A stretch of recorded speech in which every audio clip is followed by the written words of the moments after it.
আজকে আমি তোমাদের ক্লাস 10-এর একটা গুরুত্বপূর্ণ উপপাদ্য, যেটা কিনা সামনের পরীক্ষার জন্যে খুব ইম্পর্টেন্ট। সেই উপপাদ্যটার নাম হচ্ছে পিথাগোরাসের উপপাদ্য, যেটা পরীক্ষায় এইভাবে থাকে আর কি। পিথাগোরাসের সামনে দেখতে পাচ্ছ তোমরা, পিথাগোরাসের উপপাদ্যটি বিবৃতি করো এবং তা প্রতিষ্ঠা করো। এই উপপাদ্যটা করার সময় আমি যে ধরনটা ব্যবহার করব সেটা একটু যারা দুর্বল তথাকথিত সেই সমস্ত ছাত্রদের দিকে তাকিয়ে অনেক কিছু কম কথা বলে এই উপপাদ্যটা আমরা প্রমাণের দিকে এগোবো। প্রথমে দেখো, উপপাদ্যটা যেটা বলা হয়েছে কথাটা, সেটা হচ্ছে পিথাগোরাসের উপপাদ্যটা বিবৃতি করো, অর্থাৎ সে কি বলেছে সেটা আগে প্রথমে বলতে বলবে। সেটা দেখো, বিবৃতি লিখতে হবে তাহলে পরীক্ষার সময়। সেটা আমি কিছুটা লিখে রেখেছি, মাঝে বক্স দিয়েছি যেগুলো খুব ইম্পর্টেন্ট কথা। যেরকম প্রথমে বলছে যে কোনো একটা বিশেষ ধরনের ত্রিভুজের ক্ষেত্রে বলেছে, সেই ত্রিভুজটার নাম হচ্ছে সমকোণী।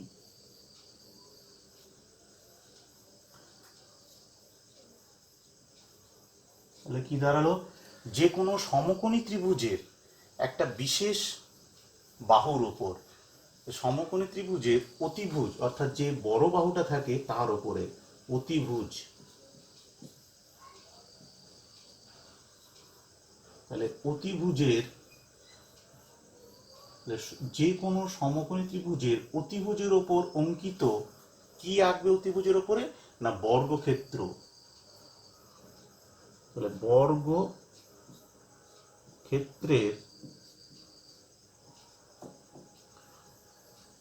ক্ষেত্রফল অপর, অপর বলতে একটা ত্রিভুজের তিনটে বাহু থাকে।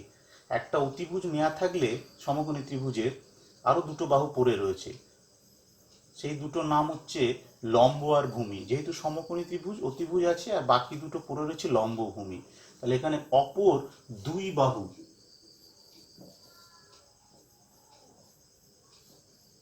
ঠিক আছে, অপর দুই বাহুর ওপর অঙ্কিত, দুটো বাহুর ওপর যদি বর্গক্ষেত্র আঁকা হয় আর কি, অঙ্কিত কথাটা মানে আঁকা হয় আর কি, অঙ্কিত বর্গক্ষেত্রের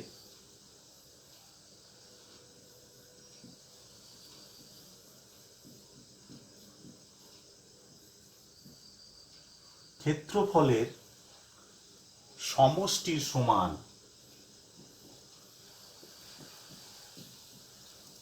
সমষ্টির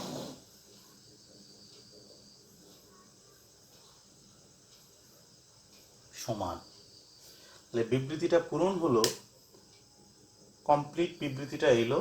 সেটা হচ্ছে যে কোনো সমকোণী ত্রিভুজের অতিভুজের ওপর অঙ্কিত বর্গক্ষেত্রের ক্ষেত্রফল অপর দুই বাহুর ওপর অঙ্কিত বর্গক্ষেত্রের ক্ষেত্রফলের সমষ্টির সমান। এটা তোমাদের কিন্তু পরীক্ষার সময় মনে রেখে লিখতে হবে। বেশ অনেক সময় এটা বিবৃতি প্রথমে, তারপরে প্রতিষ্ঠা করো, অর্থাৎ সে কি করেছিল প্রমাণটা কিভাবে সেটাও করতে দেয়। বিবৃতিটা প্রথমত তোমাকে মনে রাখতে হবে, মনে রাখার চেষ্টা করবে। এইটা হচ্ছে তোমরা ক্লাস 9-এ বা অনেকের মুখে শুনে থাকবে, আমি দেখেছি যারা অঙ্কের কিছুই পারে না বা যাদের একদম বোধ বুদ্ধি কম, তারা এই জিনিসটা জানে যে অতি স্কোয়ার সমান লম্ব স্কোয়ার প্লাস ভূমি স্কোয়ার। আসলে সেইটারই চেহারা এইটা। অতি স্কোয়ার সমকোণী ত্রিভুজের অতিভুজের ওপর অঙ্কিত বর্গক্ষেত্রে যে ক্ষেত্রফলটা হয়, এই যে এত দূর পর্যন্ত ক্ষেত্রফল, তার মানে এটা অতি স্কোয়ার। মানে অতিভুজের ওপরে যে বর্গক্ষেত্র, বর্গক্ষেত্র তো বাহু স্কোয়ার হয়, তাহলে অতিভুজের ওপর অঙ্কিত বর্গক্ষেত্রের ক্ষেত্রফল মানে অতি স্কোয়ার। আর অপর দুই বাহু বলতে এখানে লম্ব আর ভূমি, তাদের ওপরও তো বর্গক্ষেত্র আকার, ফলে যে দুটো এখানে দুটো আর ওখানে একটা, তাদের সমষ্টির সমান অতি অতি স্কোয়ার।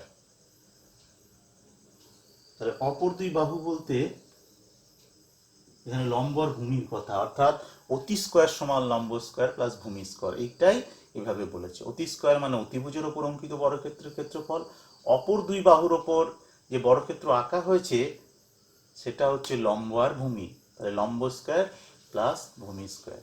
তাহলে তোমরা এইভাবে কিন্তু তোমাদের পরীক্ষার সময় লিখতে হবে, যে কোনো সমকোণী ত্রিভুজের অতিভুজের ওপর অঙ্কিত বর্গক্ষেত্রের ক্ষেত্রফল অপর দুই বাহুর ওপর অঙ্কিত বর্গক্ষেত্রের ক্ষেত্রফলের সমষ্টির সমান।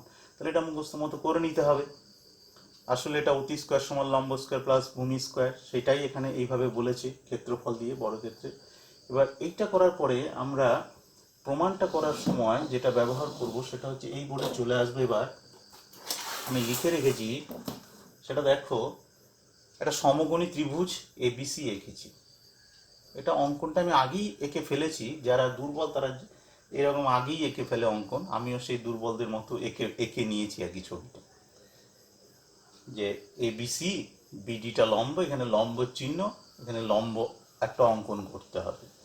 তাহলে আমাদের পিথাগোরাস তো সমকোণী ত্রিভুজ কথাটা শুধুমাত্র বলেছে, আর বাকিটা দেখাতে হবে অতি স্কোয়ার সমান লম্ব স্কোয়ার প্লাস ভূমি স্কোয়ার। তাহলে সেই হিসেবে আমরা ছবিটা এঁকে নেবো এইভাবে।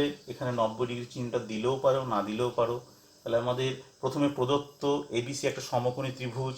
তাহলে সেটা দেখো, ত্রিভুজ এবিসি এর একটা সমকোণী ত্রিভুজ, তো ছবিটা দেখে কোন কোনটা সমকোণ মনে হচ্ছে? বি কোণ। তাহলে কোণ বি সমকোণ, এটুকু বলে দিয়েছে পিথাগোরাস, সেই জন্য প্রদত্ত। যেটা তোমার দেয়া থাকবে সেটাই প্রদত্ত হয়। প্রামাণ্য কি দেখাতে হবে? অতি স্কোয়ার সমান লম্ব স্কোয়ার প্লাস ভূমি স্কোয়ার। তোমরা আগে শুনে থাকবে এই কথাটা, সেটাই সেই আকারেই লিখবো আমি ওই পুরো বিবৃতিটাকে গাণিতিকভাবে। অতি বলতে, অতি মানে তোমরা যারা অতিভুজ যদি নাও জানো মনে রাখবে, ত্রিভুজের যে সমকোণী ত্রিভুজের বড় বাহুটাই হচ্ছে অতিভুজ। বড় বলতে এখানে এসি। তাহলে অতি স্কোয়ার। বাকি দুটো দেখো এ বি আর বিসি, আর লম্ব আর ভূমি, এদের দুজনের মধ্যে কেউ লম্ব কেউ ভূমি, যে কেউ হতে পারে সেটা আমরা। তাহলে অতি স্কোয়ার, অতির নামটা দেখো এসি, তাহলে এসি তার স্কোয়ার লিখবো। আর বাকি দুটো বাহু এ বি আর বিসি, তাহলে অপর দুই বাহু ওখানে বলেছিল যে A B square plus BC square. তাহলে অতি স্কোয়ার সমান লম্ব স্কোয়ার প্লাস ভূমি স্কোয়ার, এটাই আমাদের অ্যাকচুয়ালি দেখাতে হবে। এবার অঙ্কনে দেখো, অঙ্কন করাই রেখেছি আগে। এবার আমি শুধুমাত্র কে কার উপরে লম্ব সেটা একটু মনে করে তোমাকে লিখতে হবে। বিডি কার উপরে লম্ব টেনেছি, লম্ব চিহ্ন উল্টো টি দিয়ে লেখা হয়। এখানে কার উপরে লম্ব আছে? এসি। বুঝতে পারছো? এসির উপরে টেনেছো বিডিটাকে, টানলাম। আমি যতবার কম লেখার চেষ্টা করেছি ভাষা, যাতে এটা তোমরা সহজে নামাতে পারো, কারণ সবাই সব সময় বুদ্ধি দিয়ে নামানো সম্ভব হয় না। সেই হিসেবে সহজ করার চেষ্টা করেছি, অনেক কথাও কম লিখেছি। এবার প্রমাণ, অঙ্কন করার পরে প্রমাণ বলছে, এই একটা যুক্তি আছে, আমরা এই যুক্তিটা সদৃশ্যতে দেখেছিলাম যে সমকোণিক বিন্দু থেকে যদি লম্ব টানা হয় কোনো সমকোণী ত্রিভুজে, তাহলে যে তিনটে ত্রিভুজ পাওয়া যায় তারা একে অপরের সঙ্গে সদৃশ্য, দুটো করে ত্রিভুজ আর কি। সেই হিসেবে এই যুক্তিটা তোমরা এই লম্ব যেটা টেনেছো সেই যুক্তিটাই দেবে। যেহেতু এবিসি ত্রিভুজের বিডি, বিডি কে কার উপরে লম্ব আছে? বিডি হবে এখানে বিডি, কার উপরে আছে? এসি। অর্থাৎ অঙ্কনটা একটু কেনেছি শুধুমাত্র ত্রিভুজ এবিসি, আমাদের এটা লিখতে হয়েছে ত্রিভুজ এবিসি এর ওপরে এই ঘটনাটা ঘটেছে। বিডি অর্থাৎ সমকোণিক বিন্দু, আসলে বিডি লম্বটা সমকোণিক বিন্দু থেকে আছে আর কি। যাই হোক ওইসব দেখতে হবে না তোমাদের, তোমরা দেখো যে ত্রিভুজ এবিসি এর বিডি লম্ব এসি আছে, আর এটা হলেই ত্রিভুজগুলো নিজেদের মধ্যে সদৃশ্য হয়। আমাদের যেটা দরকার হবে, বড় ত্রিভুজটার সঙ্গে ওপরের ছোটটা আর নিচের ছোটটা একবার করে সদৃশ্য করতে হবে। তাহলে প্রথমে আমি বড় ত্রিভুজ সঙ্গে যদি ওপরের ছোটটা সদৃশ্য নাও, তাহলে ওপরের ছোট ত্রিভুজটার নাম কি হবে সেটা দেখো। তোমরা বিভিন্নভাবে বলতে পারো, কিন্তু আমরা এইভাবে মনে রাখবো, বিডিএ, ত্রিভুজ বিডিএ।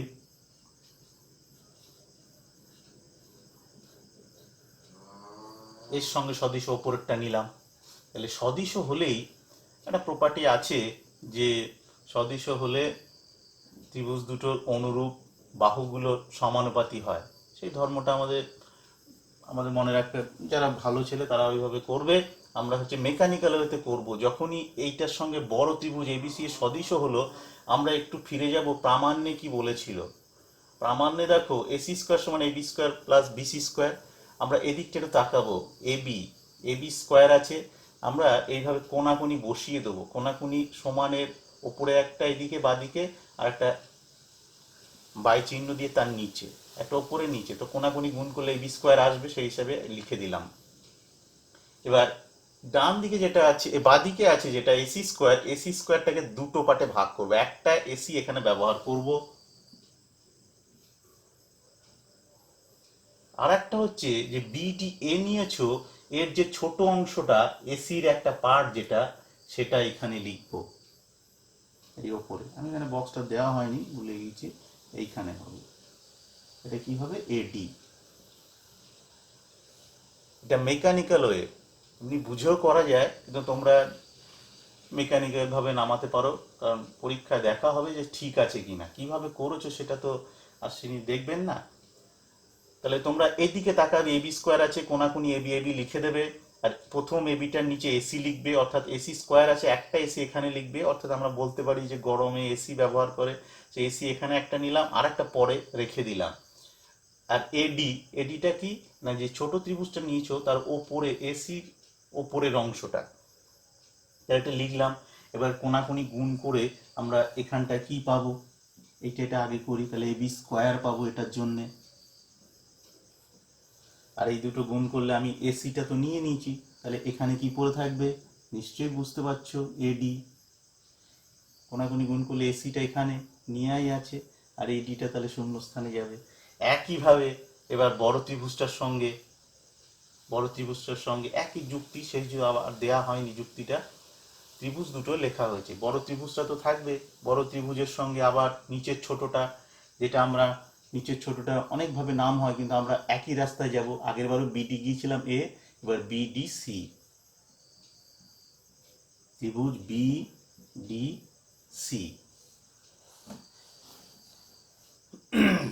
বিডিসি। এবার দেখো এটাকে প্রথমে আমি যে এবি স্কোয়ার করে যেটা পেয়েছি সেটা 1 নম্বর, আর এদিকে আবার আর একটা পাবো, সেটাকে আমরা 2 নম্বর নাম দেবো, 2। সেটা কি, একটা এসি, এটা বিসি স্কোয়ার তৈরি করব, তাহলে ওপরে একটা বিসি আর নিচে একটা বিসি সমানের, বাদিকে ওপরে একটা আর একটা নিচে ডান দিকে, তাহলে বিসি স্কোয়ার। তাহলে সেই হিসাবে বিসি স্কোয়ার তৈরি হয়ে গেল। আর এখানে বিসির নিচে একটা এসি ছিল, সেই এসিটা লিখব। আর একইভাবে এই যে আগের ওপরের ছোট ত্রিভুজটার ক্ষেত্রে এডিটা পেয়েছিলে, আর এটার ক্ষেত্রে তুমি ডিসি পাবে, ওই এসির যে অংশটা ডিসি, তাহলে এইখানে সেই জন্য আমি ডিসি লিখব। ওই একইভাবে এখানে বিসি স্কোয়ার তৈরি হবে, কোনাকুনি গুণ করলে কি তৈরি হবে, এখানে বিসি স্কোয়ার। আর দেখো এসি নিয়ে নিয়েছি, কোনাকুনি গুণ করলে আর পড়ে থাকছে তাহলে ডিসি। এবার আমরা এই 1 আর 2 নাম দিয়ে রেখেছি, এবি স্কোয়ার করে যেটা পেয়েছি সেটাকে 1, আর বিসি স্কোয়ার করে যেটা পেয়েছি সেটা 2 নাম দিয়েছি। 1 আর 2 যোগ করে পাই, যোগ করছি। এখন 1 আর 2 হচ্ছে সমীকরণ, সমীকরণ যোগ করতে গেলে বাদিক বাদিক যোগ, ডান দিক যোগ, এইভাবে করা যায়। ঠিক আছে, তাহলে বাদিকে প্রথমটার বাদিকে আছে এবি স্কোয়ার, দেখো এবি স্কোয়ার লিখেছি। আর দ্বিতীয়টার বাদিকে আছে বিসি স্কোয়ার লিখেছি। সমান চিহ্ন দিয়ে ডান দিক যোগ, ডান দিকে যোগ করেছি, ডান দিকে আছে এসি এডি, আবার এর ডান দিকে আছে এসি ডিসি। তাহলে আমি দুটোতেই এসি রয়েছে সেটাকে আগে বার করে নিয়েছি, কমন নিয়ে, দু জায়গায় আছে কমন নিয়ে ওকে বার করে নিলাম। এটা জানি আমরা, এরকম দু জায়গায় থাকলে সেটা কমন নেওয়া যায়, তাহলে বার করে নিলাম।